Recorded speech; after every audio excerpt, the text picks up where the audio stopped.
minyak goreng merupakan salah satu bahan pokok yang sering dijumpai setiap harinya. Hampir setiap orang menggunakan minyak goreng untuk proses memasak. Sayangnya, belum banyak yang menyadari bahaya minyak goreng bekas atau minyak jelantah jika dibuang sembarangan dan digunakan secara berulang-ulang akan berdampak serius pada kesehatan. Kurangnya edukasi kepada masyarakat mengenai bahaya minyak jelantah membuat masyarakat sering mengkonsumsi serta membuang minyak jelantah sembarangan. Jika dikonsumsi akan menimbulkan penyakit seperti kolesterol tinggi, jantung, kanker dan untuk lingkungan dapat menyebabkan penyumbatan saluran pembuangan, pencemaran air serta pencemaran tanah. Lembaga Penelitian dan Pengabdian kepada Masyarakat, LP2M, Universitas Negeri Semarang, bekerja sama dengan Fakultas Teknik Universitas Negeri Semarang, melalui tim penelitian yang diketuai Dr. Dwi Wijanarko, SPD, ST, MT, melakukan upaya untuk mengurangi limbah minyak jelantah berlebih dengan cara mengubahnya menjadi alternatif bahan baku pembuatan bahan bakar biodiesel. Penelitian ini bertujuan untuk memanfaatkan limbah minyak goreng bekas atau minyak jelantah sebagai bahan baku alternatif pembuatan biodiesel yang murah dan efisien. Berikut tutorial lengkap pembuatan biodiesel sederhana. Kali ini kita akan membahas bagaimana proses untuk membuat biodiesel dari minyak goreng bekas dan minyak goreng baru. Di sini saya Eko Prasetyo dan rekan saya Maiwana Disyo Utomo akan menjelaskan prosesnya dari awal alat bahan, persiapan alat bahan, sampai proses esterifikasi dan transesterifikasi. Untuk yang pertama kita pengenalan alat dan bahan terlebih dahulu. Untuk bahan yang pertama yaitu ada minyak goreng baru, kemudian minyak goreng bekas dari restoran Katsurai, kemudian ada aquagas, air suling untuk proses pencucian, etanol untuk alkohol yang digunakan dalam proses esterifikasi dan transesterifikasi. Kemudian ada H2SO4 untuk katalis asam pada esterifikasi. Kemudian ada katalis KOH untuk proses transesterifikasi. Kemudian ada asam cuka untuk menetralkan biodiesel hasil transesterifikasi supaya tidak terjadi saponifikasi. Kemudian ada suntikan untuk mengukur volume H2SO4 yang akan digunakan. Kemudian ada gelas ukur. Kemudian ada timbangan untuk mengukur berat KOH yang akan digunakan dalam proses transesterifikasi. Kemudian ada selang untuk memisahkan gliserol, air ataupun sisa katalis dan air yang dari sisa esterifikasi, transesterifikasi dan proses pencucian. Kemudian yang selanjutnya ada tangki untuk proses pemanasan dan penguapan biodiesel yang sudah dicuci. Kemudian ada alat penyaring dan ada langkah selanjutnya yaitu kita melakukan proses penyaringan menggunakan deterjen.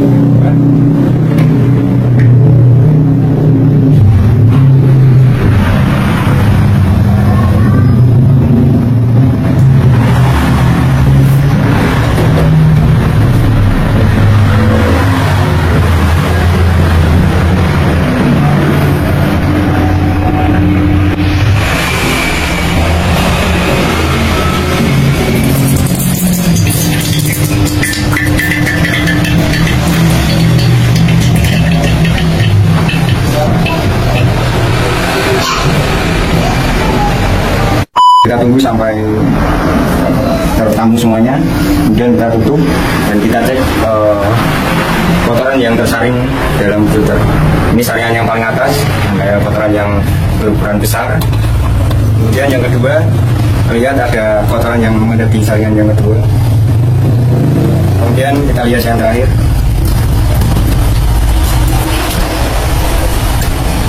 Yang terakhir, ya, yang berukuran sangat kecil, yang sisa dari saringan yang sebelumnya. Kita lanjut ke proses berikutnya yaitu proses esterifikasi.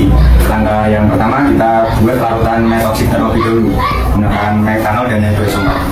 Karena minyak jelantah yang akan kita gunakan yaitu sekitar 1.600 ml, maka metanol yang akan kita gunakan yaitu 25% dari volume minyak jelantah tersebut, yaitu sekitar 400 ml. Dan untuk larutan H2SO4 nya Untuk katalisnya kita akan gunakan 0,5% dari jumlah minyak dan metanol yang akan kita gunakan. Berarti 0,5 dari 2000 ml sekitar 10 ml yang akan kita gunakan.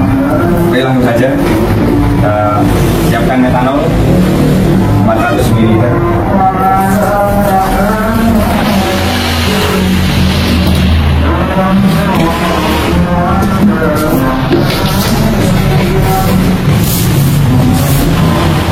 Dan kita tuang ke tempat pencampuran lakukan metoksi.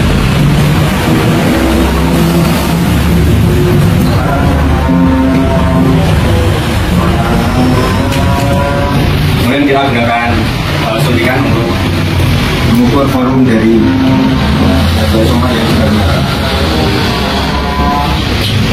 Campur 10 ml.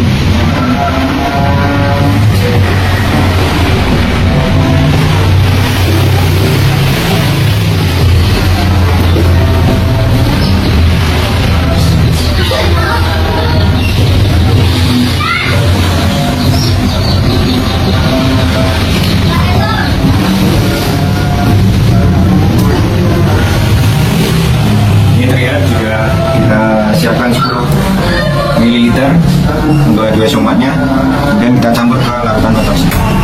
Juga jika sudah kita campurkan, kemudian kita aduk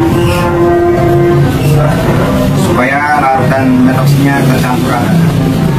Langkah selanjutnya setelah larutan metoksi kita buat, yaitu kita menyiapkan minyak goreng bekas yang akan kita gunakan sebesar 1600 ml. Nanti kita tuang dalam reaktor. Ya, kita ukur menggunakan gelas ukur. Yang pertama kita nanti ukur 1000 ml dan yang kedua nanti sebesar 600 ml.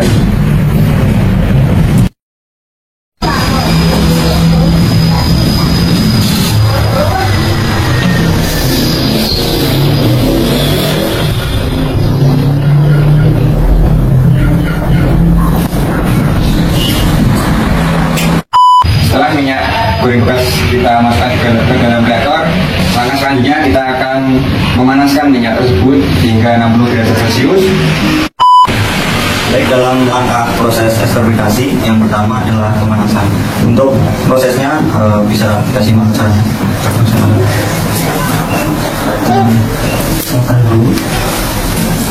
Kemudian kita nyalakan pemanas udara.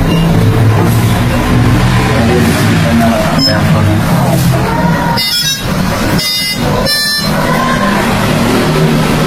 Lalu kita putar seletor.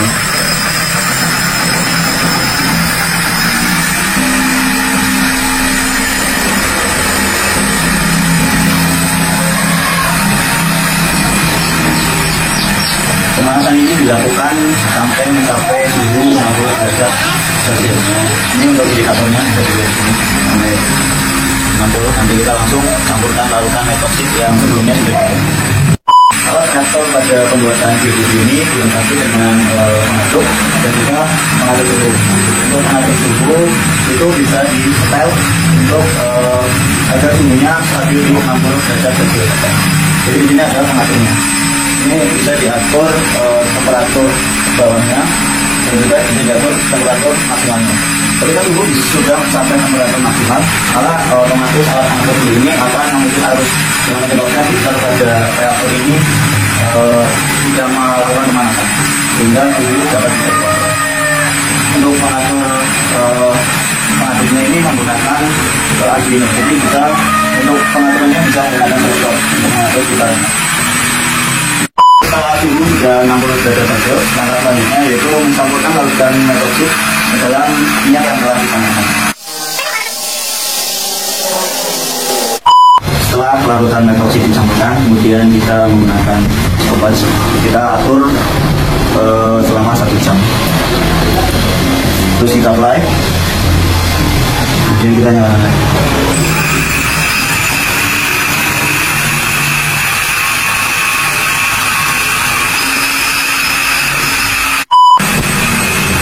Dan tunggu sampai 1 jam. Ini udah bunyi. Kalau sudah 1 jam, lalu kita matikan. Kita kecamatan Suko. Lalu kita dinginkan dengan diamkan sekitar kurang lebih setengah jam. Selanjutnya setelah hasil proses pengadukan selesai, kemudian didiamkan dan sudah dingin, selanjutnya kita tampung.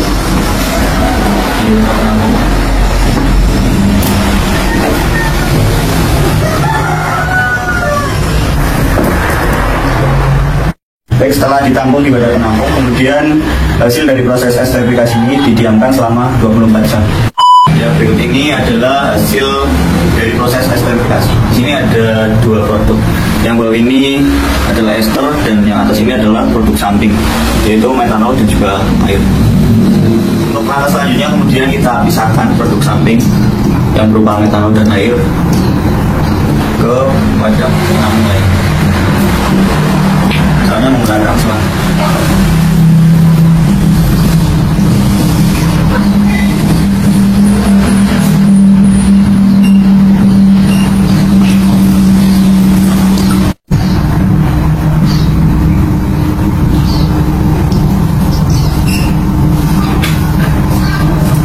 Setelah sudah, ini adalah produk akhir dari proses esterifikasi. Kemudian kita lanjut ke proses selanjutnya, yaitu proses transesterifikasi. Sebelum proses transesterifikasi, hasil produk esterifikasi dipanaskan terlebih dahulu. Kita saring dulu.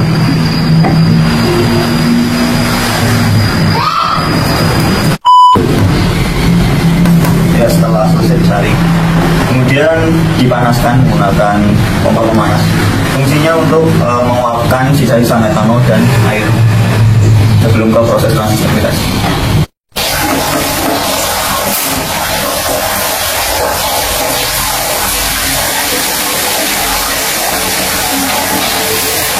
Nyalakan kompor menggunakan api sedang sampai sisa metanol dan air. Baik, sebelum mulai langkah transesterifikasi, langkah pertama yaitu membuat larutan metoksin. Larutan metoksin ini nanti menggunakan campuran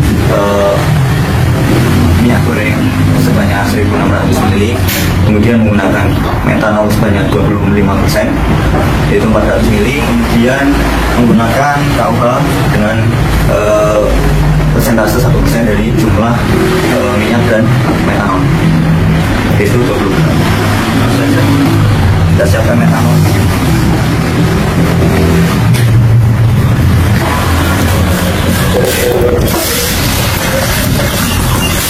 Banyak 400 ml.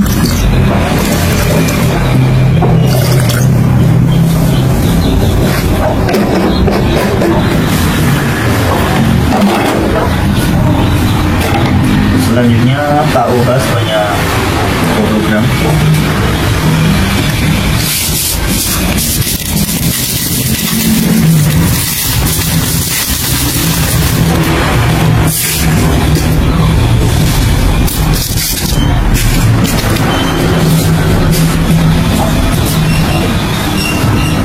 Lalu kita campurkan antara metanol dengan KUH.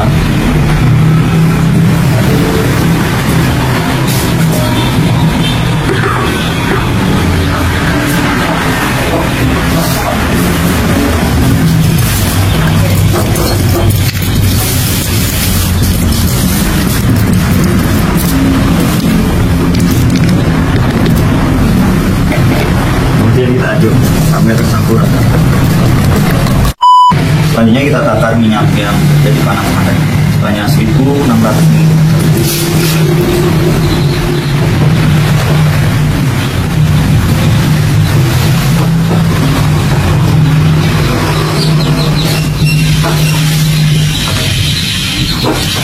Kemudian kita tuang ke dalam reaktor.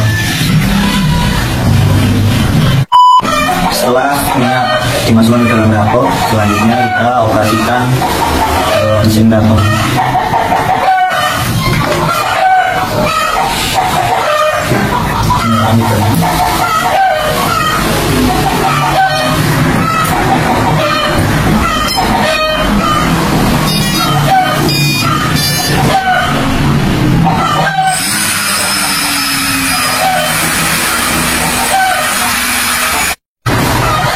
sampai suhu 60 derajat Celcius, kita masukkan larutan metofilter.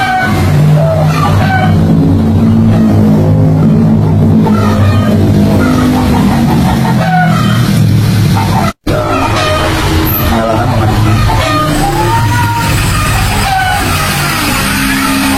Kemudian kita nyalakan timer selama 1 jam. Kita mulai. Oke, sudah 1 jam. Jadi kita lanjutkan lagi. Ada ikannya. Terus selanjutnya kita diamkan dulu sekitar 1 jam. Ya, setelah tadi didiamkan dan sudah dingin, lalu selanjutnya kita pindahkan hasil transfer ke dalam botol penampung.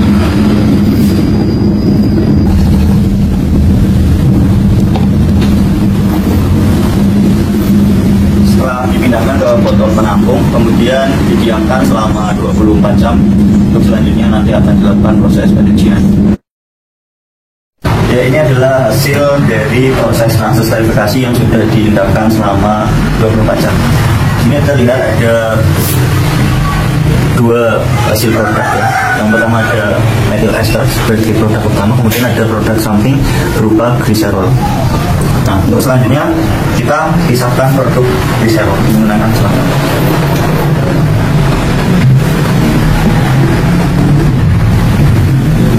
Siapkan wadah menampung gliserol.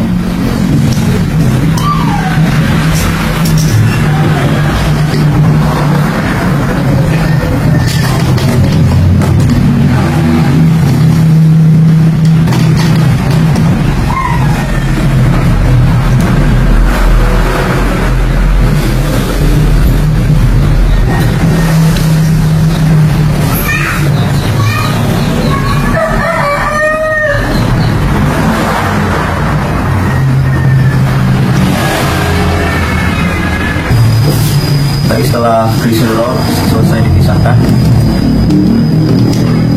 kemudian langkah selanjutnya adalah melakukan pencucian menggunakan aquadis. Oke, selanjutnya adalah langkah pencucian. Langkah pencucian ini dilakukan sebanyak 3 kali, di mana yang pertama menggunakan campuran asam cuka. Nah, asam cuka ini menggunakan konsentrasi sebanyak 0,5 mili dari jumlah aquadis. Nah, aquadis ini menggunakan perbandingan 2:1 dari jumlah methyl ester yang dihasilkan. Nah, di sini ada 1600 mili methyl ester sehingga menggunakan 800 mili aquadis. Langsung saja kita lakukan langkah pencucian yang pertama menggunakan aquadis yang sudah dipanaskan sebanyak 800 mili.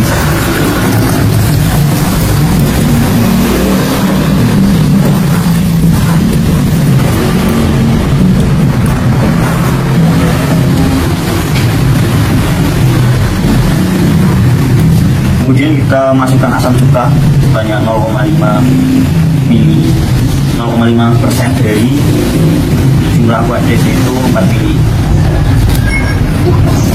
Menggunakan seperti ini.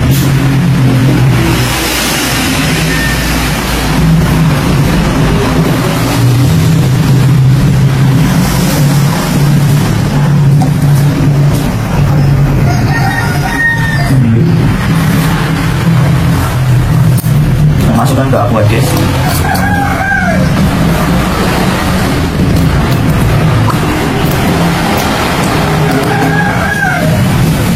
Kemudian kita aduk.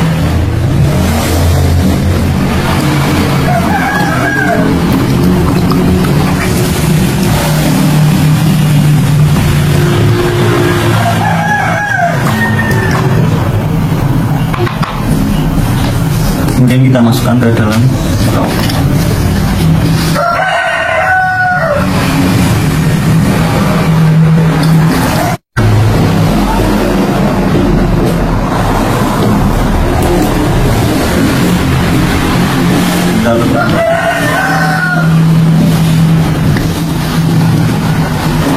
Kemudian selanjutnya kita lakukan pengocokan.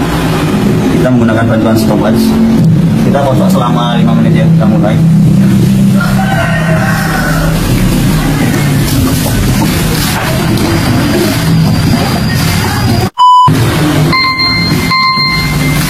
Ya, setelah 5 menit kita lihat.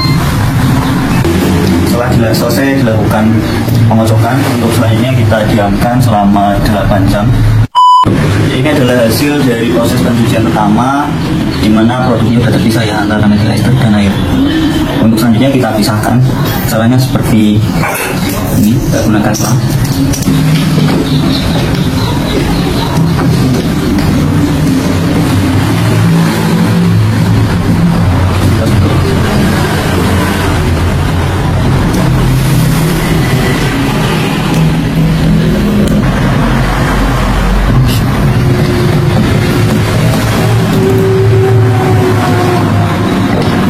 Setelah selesai dipisahkan, kemudian kita lakukan pencucian yang kedua dan yang ketiga. Baik, ini adalah contoh hasil dari pencucian yang ketiga dari biodiesel yang menggunakan minyak goreng bekas dan juga menggunakan minyak goreng baru.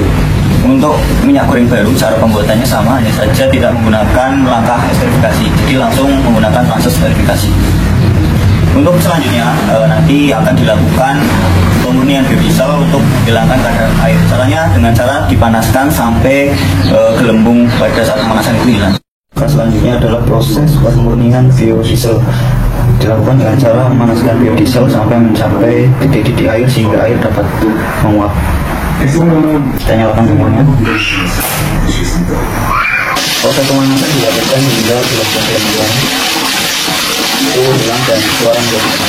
Itu menandakan bahwa uap air sudah aliran air sudah menguap. Kemudian kita matikan kompornya. Lalu kita tunggu hingga dingin. Ya, ini adalah produk hasil dari pemurnian biodiesel. Kemudian kita pindahkan ke dalam botol.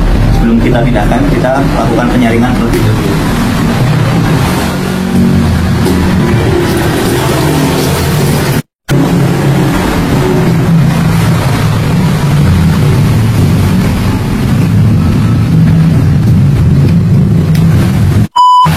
Ya, dari hasil pembuatan biodiesel dari minyak goreng bekas, dari jumlah minyak goreng bekas sebanyak 1.600 liter dapat dihasilkan biodiesel sebanyak 1.400 ml atau sekitar 87,5%. Ya, itu tadi cara pembuatan biodiesel baik dari menggunakan minyak goreng bekas dan minyak goreng baru.